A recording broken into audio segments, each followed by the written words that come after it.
You won't stop binge eating until you understand this. And I want to emphasize before we dive into this video that I am so proud of you for clicking on it.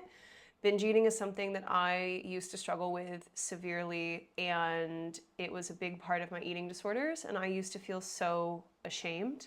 My binge eating would come out a lot after days of restricting my food intake, and if I felt like I had made a mistake in my perfectly planned out calorie counted meals. If I had made one little mistake, I would binge eat. It would come out when I was emotional or I was struggling and stressed, and it would come out when I drank in college because my inhibitions were lowered. And I had a lot of moments where I just remember sitting on my bedroom floor eating a gigantic spoonful of chunky peanut butter, and that just being like the start of a spiral of a binge. And next would come the Oreos, next would come half a pizza, next would come, I don't know, some carrots and hummus. Sometimes it wasn't always foods that I felt guilty about, but I always felt guilty about the food. And binge eating carries a lot of guilt, a lot of shame, and there's a lot of misconceptions and misunderstandings behind it. And so I really just want to talk to you today about what I needed to understand before I could stop binge eating, and some of the things that helped me the most, because there are a lot of different reasons we binge. Everyone's story is different. But for me, there's a couple core truths that I learned in eating disorder recovery, that I learned in therapy, that I learned in my health coaching certification, and that I see consistently coming up with my clients. And I hope that this conversation gives you a little bit of hope and is relatable in the sense that you are also someone who wants to make a change in this part of your life. And I fully believe that you're capable of it with the right tools. If you don't know me already, I'm Sarah. I'm a certified health coach. I focus on body confidence and body neutrality and body neutral wellness with my clients. I've been coaching professionally for over 4 years now, and it's been an amazing ride. And it came after my own struggles with body image that started as young as like 6 or 8 years old when I was put on my first restrictive diet as a kid. So there's a couple things that came up in my binge eating journey that I just really need to share with younger me and with present you, so that you can look back on this part of your life and know that it's in the past and that you have a safe, stable relationship with food. The first thing that I want to share, if you're not familiar already, is the binge restrict cycle. The binge restrict cycle is exactly what it sounds like. If you picture a circle, 2 little arrows, we binge, then we restrict.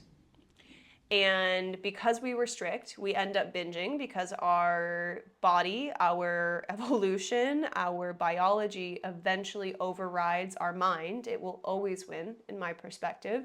And we end up eating. I ended up drunk eating a lot because that's when my mind was finally weakened and my inhibitions were lowered and I caved and I ate. So we restrict and then we end up binging. And then we end up restricting again because we feel so guilty. And the reason that I'm telling you this is because it's probably something you've lived so many times, but I just want you to understand that there is an explanation behind this. There is logic behind this. It is not something that you do because you suck. And I say that so bluntly because this is what I used to tell myself, right? And it was brutal. I told myself that I binged because I was weak, and I restricted because I wasn't good enough. And there was just so much negative self-talk behind that. So familiarizing yourself with the binge restrict cycle, understanding that it is very often a biological response. And if it's not a biological response, maybe it's an emotional or even in some cases trauma response or a stress response and an emotional response in that way. And understanding that myself, understanding that it wasn't just, I have a problem, I'm weak, I can't fix it, I can't be disciplined enough around food, it really did set me free. And I just want to extend that compassion and that understanding to you. The other thing that was really important in releasing myself finally from the demons of binge eating was taking a body neutral approach with a lot of self-compassion. And if you're not familiar already, I am a body neutral wellness coach. Body neutral just means taking the physical body and usually your appearance out of the equation. It's not neglecting how your body feels, of course, or your nutrition. That's what the the binging thoughts, or even for me, the eating disorder voice used to tell me, it was like, if you stop controlling your food, you'll completely neglect your nutrition and you won't take care of your body. And that just wasn't true.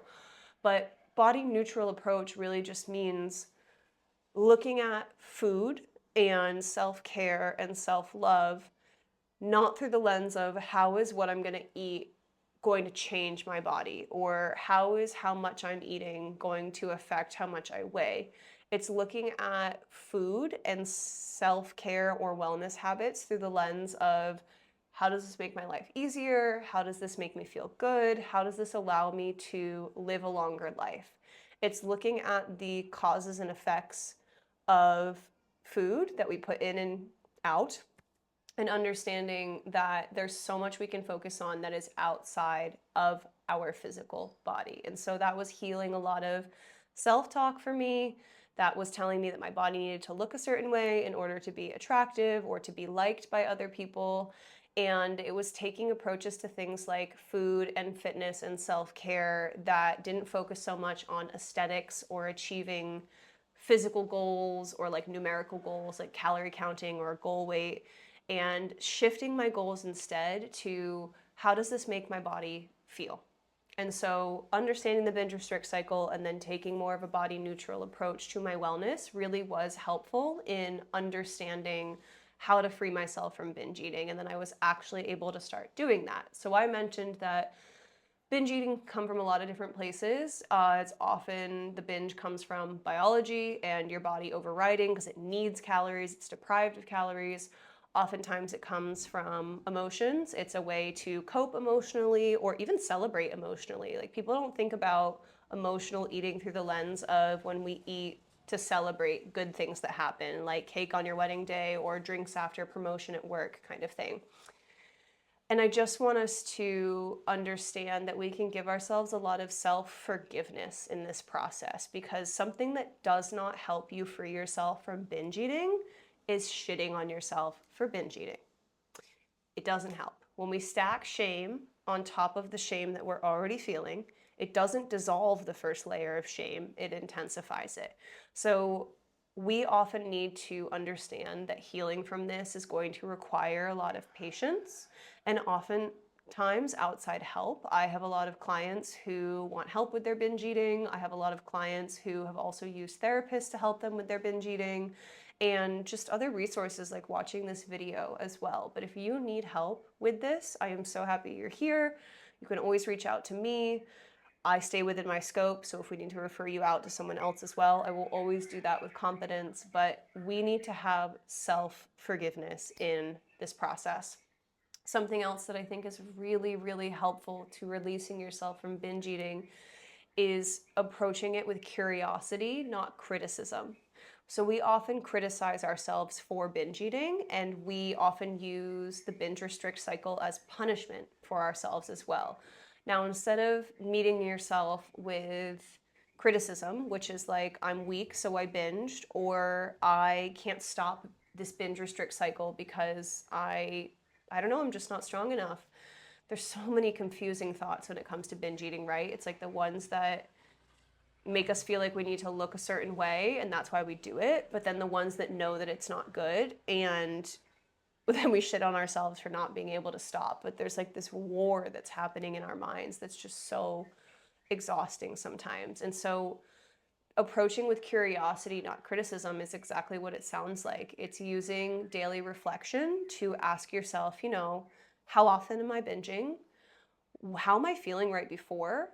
And how do I feel after? How do I feel during? Like, do I have a temporary sense of relief or safety when I finally eat? Do I feel like shit after? Am I super stressed or triggered before? Or do I finally feel happy and I let myself eat?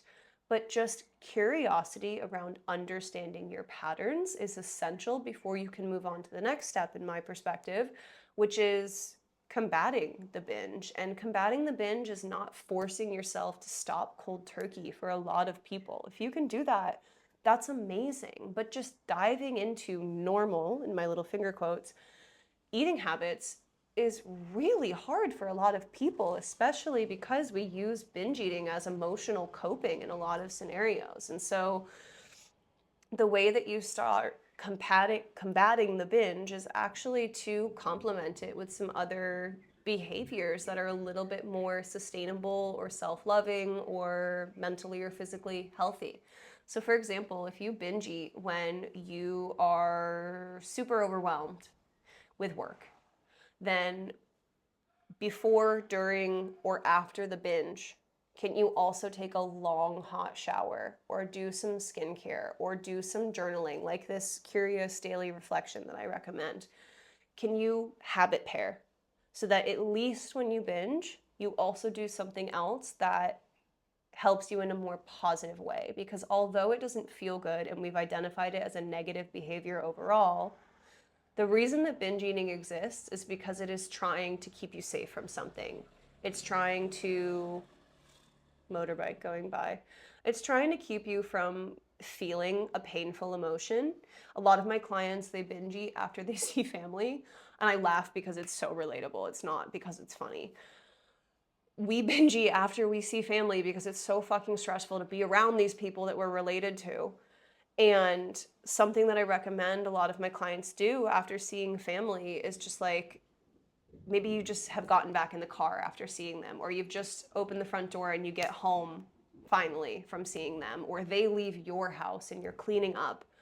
Once you finally have that end to that time, maybe you're on the phone, so you finally hang up.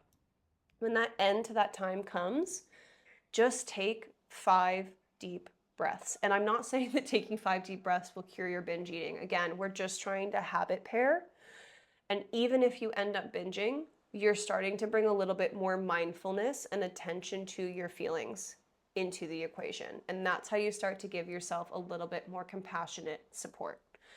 I don't want to overwhelm you with every step that you can take to heal your mindset towards food, but I just want you to know that all of those steps are out there. I just want you to start small and understand some of the fundamentals so that you can start to make a change.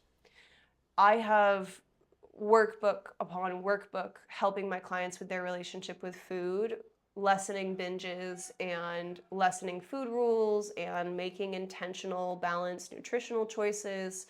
I have so much that I help my clients through. It's one of the biggest parts of our work together as a body image and self-love slash confidence coach. And I've also been there myself. Like I mentioned, I really struggled with binge eating in my eating disorders. I've been through recovery.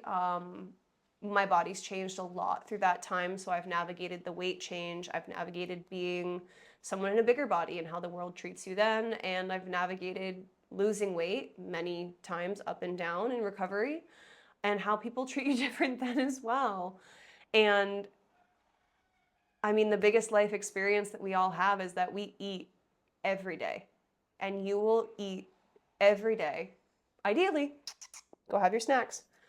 Eat every day for the rest of our lives. Eating is something that you have to do forever. And so we might as well figure this out, right? It is absolutely possible for you to make changes with this. If you need help with this, then there's always my email or my Instagram in the description of the video, and you can reach out. And of course, I'll always refer you out if this is something that a therapist or an eating disorder dietitian is better suited for. But a lot of my clients, they do use me to help with their binge eating, and it's a really beautiful thing that I can help them with. And yeah, we gotta eat forever, babes. We might as well enjoy it. But this is all about celebrating your small wins and taking small steps each day and knowing that binge eating is not who you are. It's maybe feels like this demon inside of you, like it used to feel for me, but it is absolutely something that we can exercise and get out and find some healthier coping mechanisms and adaptations for, and really understand with a lot of compassion. So I'm so happy you watched this video. If you're feeling comforted, you're feeling helped, and you feel like you've learned something and you want to keep on this path and learning more, then make sure you subscribe. If you give a like and a comment about what resonated with you, it really helps me continue making these videos. And as always, you can always reach out to me about mentorship and coaching. It is what I do as my primary profession.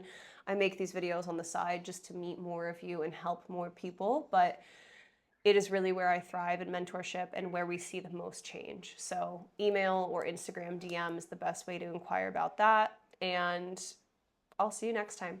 I love you.